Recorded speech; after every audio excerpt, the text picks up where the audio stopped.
Hello সবাইকে। তো আজকে আবারও ভিডিও নিয়ে বসে নতুন একটি ভিডিও নিয়ে বসে তোমাদের কাছে। তো তোমরা দেখতে থাকো আমি কি রান্না করি, আর আমি আমার মতন তোমরা কে কে রান্না করো এই স্টাইলে। তো দেখো, প্রথমে আমি আগুনটা জ্বালাই লাইতেছি। তো কালকে তো আমি এখানে রান্না করছি, আজকে 2 দিন হয়েছে এখানে রান্না করতেছি।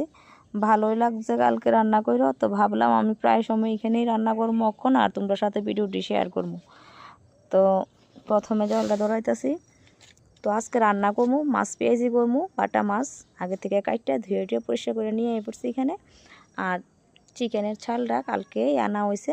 তো যেখান থেকে লো হয়েছে এখান থেকে সব প্রেস করে দেওয়া হয়েছে, মেশিনে পরিষ্কার করে লো হয়েছে। আর ঘরে আইনা সেটা একটু বাচ্চা বাচ্চা ধুয়ে ধুয়ে লুয়ে লেছি, এটারও প্রেস করে লুয়ে পড়ছি। তো ওখানে শুরু করেছি রান্না। তো তোমরা দেখতে থাকো। আমি প্রথমে কড়াইটা বয়েছি, দিয়ে সেটা একটু তেল দিমু।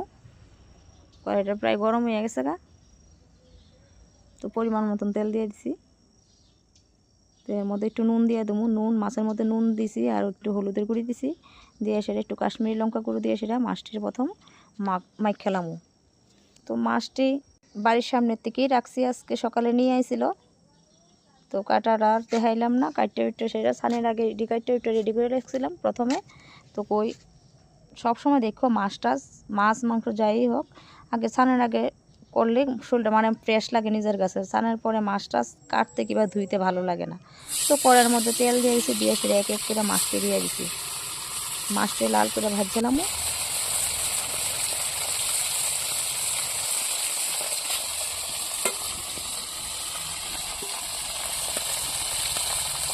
তো হয়ে গেছে গা মাছ, এক এক করে সবটি মাছ ভাজছিলাম। তো তোমরা দেখতে থাকো ভিডিওটা।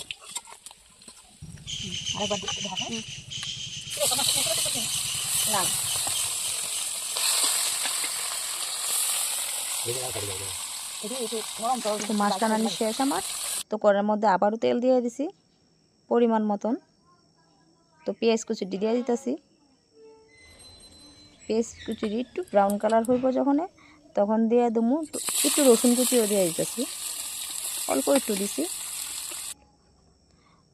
রসুনটা দিলে একটু একটা ফ্লেভার আয়, খুবই ভালো লাগে মাছ পেঁয়াজের মধ্যে। আর তারপরে দিয়ে দিচ্ছি টমেটো কুচি এখানে একটা আছে, তো আর একটা টমেটো পেঁয়াজের মধ্যে দিছি। পেঁয়াজের মধ্যে টমেটো আছে, পেঁয়াজ আছে, কাঁচা লঙ্কা আছে, ধনিয়া আছে, জিরা আছে।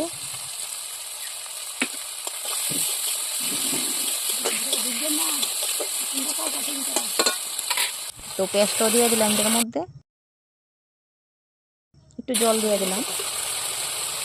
মশলাটা তো কষাইতে হবে, পরিমাণ মতো অল্প একটু জল দিয়ে দিছি।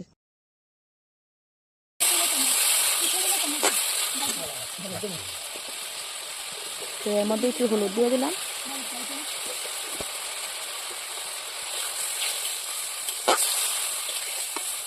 তো এদিকে ধনিয়া পাতাটাও আনছি, একটু নামানোর পরে দিমু আর কি। তো ওইটারও বাচ্চা লাইতেছে।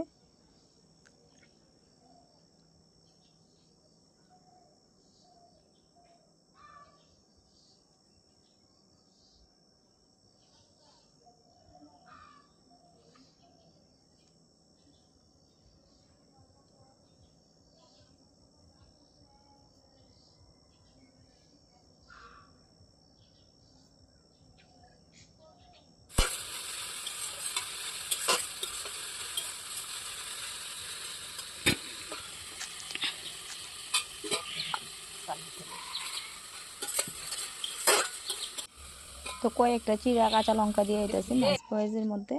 একটু চিরা পেঁয়াজ কাঁচা লঙ্কাটা দিলে ভালো লাগে মাছের মধ্যে, একটু একটা আলাদা একটা ফ্লেভারও আয়ে। তাছাড়া যার ভালো লাগে তাই খাওয়া হইব।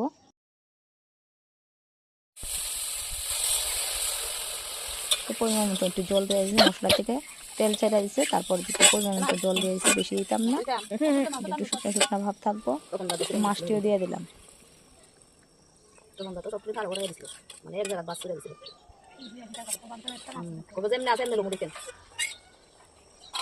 তো এদিকে ধনিয়া পাতাটা আমি কুচি কুচি করে দিতেছি কেচির সাহায্যে, কারণ এখানে দাও আনছি না।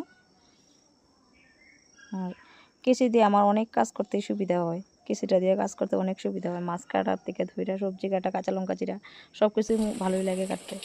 তো এখানে মাছ হয়ে গেছে, একটু ধনে পাতা দিয়ে দিছি, দিয়ে সেটা তরকারি নামাইলাম। কট করে হয়ে গেছে, কথা বলতে বলতে কীভাবে।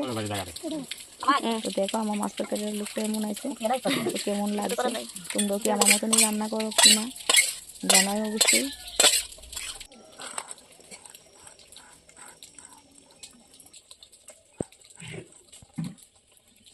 তো এখানে দেখো চিকেনের চালটা একদম ফ্রেশ করে ধুয়ে লুয়ে পড়ছি। আর এটা কালকে আনার সময় এটা একদম এখান থেকে মেশিনে সব পরিষ্কার করে দিয়েছে, তারপরে তো বাড়িতে এনে সেটা একটু ভালোভাবে পরিষ্কার করে ধুয়ে রেডি করে রাখছি। এখানে আলু কাটিয়ে রাখছি, আর কাটছি পেঁয়াজ কুচি, আর টমেটো আছে, আর রসুন থেতো আছে। তো ইটি দিমু সব কিছু এটার মধ্যে। তো দেখো কিভাবে আমি রান্না করি। তো এই জিনিসটা তোমরা কে কে ভালো পাও? আমার ঘরে তো আমার মেয়ে খুব ভালো পায়, তো প্রায় সময় চিকেন থেকে এই জিনিসটাই ভালো পায়। দেখো আগে কিন্তু আমরা এটি খাওয়া হইতো না, পালানি হইতো, তো ওখানে এমন ভালো পায়, মানে ওখানে বাজারে কিনতে গেলেও শর্টই পাওয়া যায়। আর তাছাড়া চিকেনের রেটই প্রায় কাছাকাছি ইডির রেট। তো প্রায় সময় চিকেন রান্না করলে কইব যে ইডি আমি ভালো লাগে না, ইডি আনো। তো মায়ের বাইনা সবসময় ঘরের ভিতরে এত আনা হয় না, কারণ সবাই পছন্দও না। তো ভাবলাম যে মায়ের সবসময় কালকে চিকেন রান্না হয়েছে, খাইছে না, তো ইডি আনলে খাইবে। তো মায়ের লেগে আনা হইলো আজকে আবার ইডি। তো মেয়ে তো খুব পছন্দ। তোমরা কে পছন্দ করো অবশ্যই কমেন্টে জানাই। তো দেখো আমি সব মশলা দিয়ে এলেছি, মশলা কষিয়ে গেছে। আর এখানে মাংসের মধ্যে যা যা লাগে সব কিছু দিয়ে দিছি, টমেটো দিছি, হলুদ দিছি, জিরা ধনিয়া আদা রসুন সব কিছু দিছি, দিয়ে সেটা একটু কাশ্মীরি লঙ্কা গুঁড়ো দেবো, দিয়ে সেটা মশলাটা একটু ভালোভাবে কষাবো।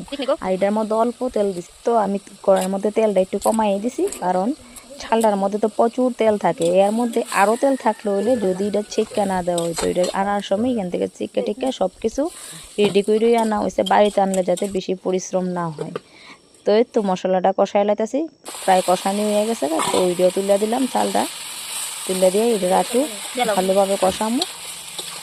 তো এর মধ্যে আলু দিয়ে দেবো, কারণ আলু দিয়েও যাতে সিদ্ধ হয়ে যাবে সুন্দর মতন, আলু দিয়ে তুলে দিচ্ছি এটার মধ্যে। তো আর কি অনেক সময় লাগে কষাইতে হইব, কষানোর লগে লগে তেলও বাই দিব, আর ভিডিও সিদ্ধ হইব সুন্দর মতন। তো দেখতে থাকো।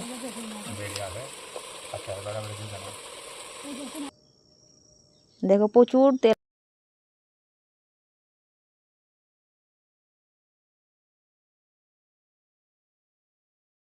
বাড়িছে, প্রায় হয়ে গেছে গা।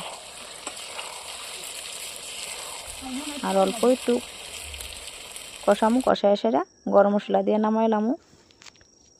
তো গরম মশলাটা দিয়ে দিতেছি, গরম মশলাটা দিয়ে একটু 5 মিনিটের মতো রাখমু, রেখে সেরে নামাইলামু।